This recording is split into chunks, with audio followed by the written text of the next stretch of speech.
Kolkata doctor case से जुड़ी इस वक्त की सबसे बड़ी खबर सामने आ रही है।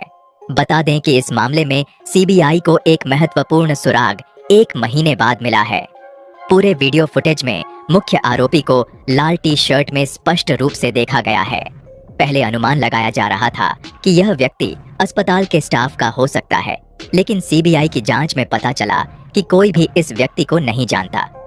इसी वजह से शक की सुई इसी ओर घूम गई थी। अब इस पर बड़ी खबर सामने आई है और वह वीडियो फुटेज भी मिल चुका है जिसमें मुख्य आरोपी को देखा जा सकता है। वहीं दूसरी ओर सीबीआई ने सेमिनार हॉल को तोड़ने वाले उग्रवादियों को गिरफ्तार कर लिया है और उनसे कई दिनों से पूछताछ कर रही है। सीबीआई की टीम यह पता लगाने की कोशिश कर रही थी कि सेमिनार हॉल को तोड़ने की अनुमति किसने दी थी और इसके पीछे कौन जिम्मेदार था। अब इन उग्रवादियों में से कुछ ने महत्वपूर्ण नामों का खुलासा किया है जो इस घटना की योजना बनाने के पीछे थे। इसके साथ ही आरजीकर कॉलेज के गेस्ट हाउस को लेकर एक और अहम जानकारी सामने आई है। ये वही गेस्ट हाउस है जहां पहले भी कई अपराधों को अंजाम दिया जा चुका है और जो अब पूरी तरह से बंद है। इस मामले में अभी तक किसी को कोई जानकारी नहीं थी, यहाँ तक कि सीबीआई और ईडी ने भी यहाँ कोई छापेमारी नहीं की थी। लेकिन अब इस संबंध में सीबीआई की ओर से एक बड़ा खुलासा हुआ है। इसी बीच आरोपी संजय राय को कोर्ट से फिर एक बड़ा झटका लगा है। सीबीआई द्वारा इस मामले में दाखिल चार्जशीट के आधार पर कोर्ट ने एक बड़ा फैसला सुनाया है। इस फैसले से जुड़ी हर एक महत्वपूर्ण जानकारी और ताज़ा अपडेट को लेकर हम इस वीडियो में विस्तार से चर्चा करेंगे। साथ ही इस केस से जुड़ी हर छोटी बड़ी जानकारी अब सामने आ चुकी है, जिसे आप हमारे चैनल पर देख सकते हैं। अगर आपने अभी तक हमारे चैनल को सब्सक्राइब नहीं किया है तो कृपया डॉक्टर बिटिया के लिए चैनल को सब्सक्राइब करें। साथ ही उनकी आत्मा की शांति के लिए कमेंट बॉक्स में RIP और वी वांट जस्टिस लिखना न भूलें, क्योंकि इस मामले में अब भी कई पहलू उलझे हुए हैं और आरोपियों को सजा दिलाना हमारा मुख्य उद्देश्य है। ऐसे में हम सबको एकजुट रहना बहुत जरूरी है ताकि न्याय की मांग को दबाया न जा सके। कमेंट बॉक्स में जरूर लिखें वी वांट जस्टिस या हिंदी में हमें न्याय चाहिए। अब इस मामले में 3 बड़ी खबरें सामने आई हैं जिन्हें आज के वीडियो में मैं विस्तार से समझाने जा रहा हूं। इनमें सबसे अहम खबर यह है कि आरजेकर कॉलेज के अंदर एक गेस्ट हाउस का राज सामने आया है। यह वही गेस्ट हाउस है जिसके बारे में अब तक सीबीआई और ईडी को भी कोई जानकारी नहीं थी। ना तो यहाँ कभी कोई छापेमारी हुई थी और ना ही अब तक किसी को इसका पता था। लेकिन अब जो जानकारी सामने आई है वह चौंकाने वाली है। खुलासा हुआ है कि आरजेकर कॉलेज के अंदर स्थित यह गेस्ट हाउस वही जगह है जहां पर सभी अपराधों को अंजाम दिया जाता था और बाहरी लोगों का वहां प्रवेश सख्त वर्जित था। इसके अलावा यह भी बताया जा रहा है कि इस गेस्ट हाउस में अंगों को निकालकर तस्करी की जाती थी और यहाँ पर पोर्नोग्राफी की वीडियोग्राफी भी होती थी। यानी इसी गेस्ट हाउस में सभी आपराधिक गतिविधियां अंजाम दी जा रही थीं।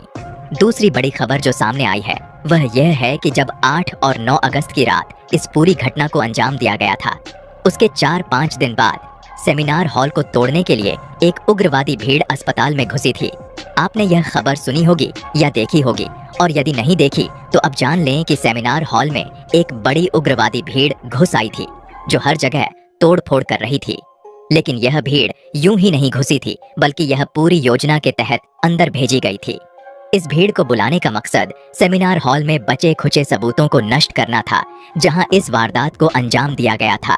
बाद में जब सीसीटीवी फुटेज सामने आए तो सीबीआई के निर्देश पर 20 से 25 लोगों को गिरफ्तार किया गया था। इन उग्रवादियों से लगातार पूछताछ की जा रही थी कि आखिर इसके पीछे की वजह क्या थी। उन्होंने दावा किया कि उन्हें इसके बारे में कोई जानकारी नहीं थी, लेकिन अब यह साफ हो चुका है कि यह सब एक सुनियोजित षड्यंत्र का हिस्सा था। इस मामले में आरजेकर कॉलेज के प्रिंसिपल संदीप घोष और एक जूनियर डॉक्टर ने मिलकर सेमिनार हॉल को तोड़वाने की योजना बनाई थी। अब इस साजिश के कई अहम सबूत सामने आ चुके हैं। इसी के साथ संदीप घोष के खिलाफ एक और बड़ा सबूत मिला है।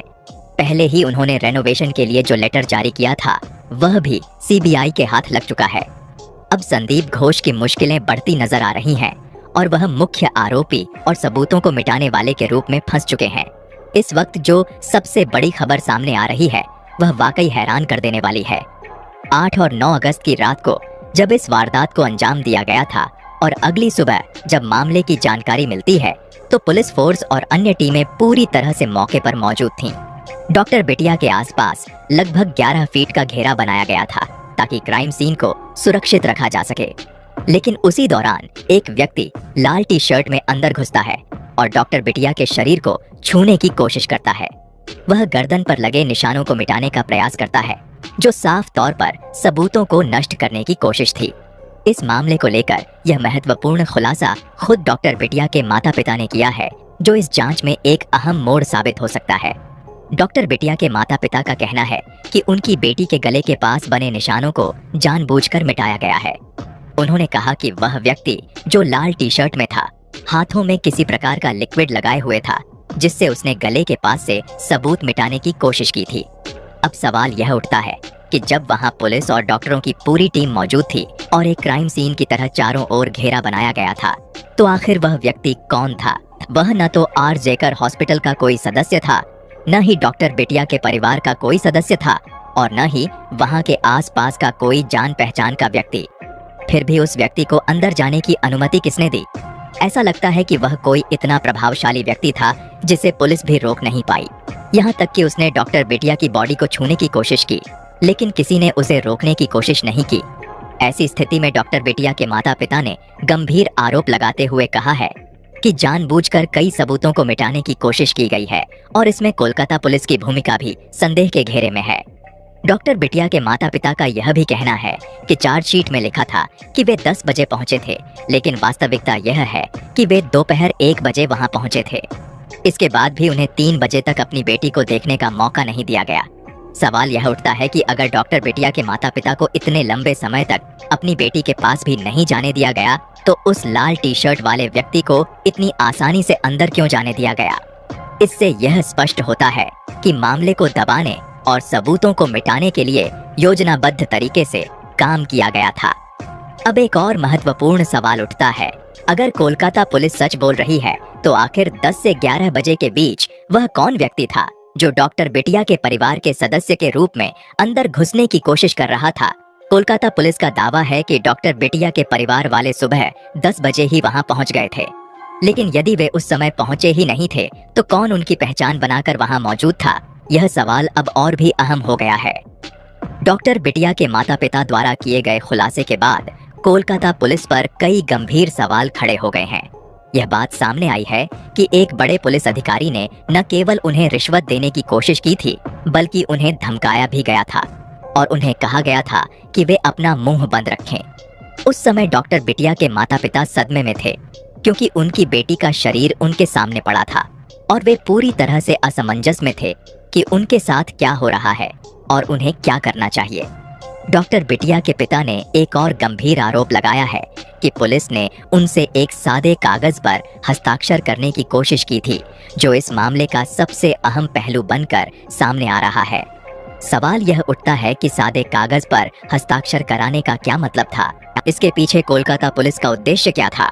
इससे यह प्रतीत होता है कि कोलकाता पुलिस खुद इस मामले में संदेह के घेरे में आ रही है। क्या कोलकाता पुलिस का कोई अधिकारी संदीप घोष की मदद कर रहा था या जानबूझकर सबूतों को छिपाने की कोशिश कर रहा था? यह एक बड़ा सवाल है जिसका जवाब तलाशा जाना जरूरी है। अब इस नए खुलासे के साथ ही पूरा मामला उलझता हुआ नजर आ रहा है। हालांकि इस मामले की जांच अभी भी जारी है, लेकिन इस वक्त आरोपी संजय रॉय को लेकर एक बड़ी खबर सामने आई है। कोर्ट ने आरोपी संजय रॉय को एक बार फिर से बड़ा झटका दिया है। अब उस 150 ग्राम सीमन से संजय रॉय का डीएनए मैच हो चुका है, जिससे वह इस मामले में मुख्य आरोपी के तौर पर और भी फंस चुका है। इसके बाद कोर्ट ने संजय रॉय की रिमांड को एक बार फिर से 14 दिनों के लिए बढ़ा दिया है। इसका मतलब है कि अब इस मामले में संजय रॉय का बच पाना मुश्किल है और संदीप घोष भी इस मामले से बाहर नहीं आ पाएंगे। सीबीआई ने दोनों को इस मामले में बुरी तरह घेर लिया है और अब मुख्य आरोपी की तलाश भी जारी है। जैसे ही इस मामले का मुख्य आरोपी सामने आता है, कोलकाता के कई बड़े नामों का भी खुलासा हो सकता है। संदीप घोष को अब मिनी सीएम कहा जा रहा है, क्योंकि उसकी पहुंच बहुत बड़े लोगों तक है। आरजेकर कॉलेज पर इतने गंभीर आरोप लगने के बाद भी संदीप घोष ने इस्तीफा देने के तुरंत बाद ही एक और कॉलेज में नियुक्ति पाली, जो उसकी पहुंच और प्रभाव का सबूत है। इस स्थिति में यह स्पष्ट है कि आरोपी बहुत ही प्रभावशाली और शक्तिशाली हो सकते हैं, जो इन घटनाओं में लिप्त रहे हैं। ऐसे में सवाल उठता है कि क्या डॉक्टर बिटिया को जल्द से जल्द न्याय मिलना जरूरी नहीं है? आपकी राय क्या है? कृपया अपनी राय कमेंट बॉक्स में साझा करें और डॉक्टर बिटिया के लिए वी वांट जस्टिस लिखना न भूलें।